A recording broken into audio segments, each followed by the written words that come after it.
ఈరోజు తెలంగాణ రాష్ట్రంలో ఖమ్మం, నల్గొండ మరియు వరంగల్ పట్టభద్రుల ఎమ్మెల్సీ ఎన్నికల్లో ప్రశ్నించే ప్రజాగొంతుగా తీర్మాన మల్లన్న గారు మిత్రపక్షాలు బలపరిచిన అభ్యర్థి కాంగ్రెస్ అభ్యర్థి అయినటువంటి సీరియల్ నెంబర్ 2పై 1 నెంబర్ అంకె చాలామంది వరకు ఇంతవరకు అక్కడ ఖమ్మం నగరం 40 డివిజన్లో పోలింగ్ స్టేషన్ 339, 338లో దాదాపుగా 300 ఓట్ల వరకు పోలేనాయి.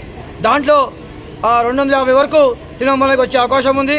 రాబోయే రోజుల్లో కూడా ప్రశ్నించే ప్రజాగొంతుగా ఇటువంటి వ్యక్తుల్ని శాసనమండలికి పంపిస్తే పట్టభద్రుల వాళ్ళ యొక్క సమస్యల్ని పరిశీలించగా తిరుమలగా ప్రయత్నాన్ని ఆశిస్తున్నాం.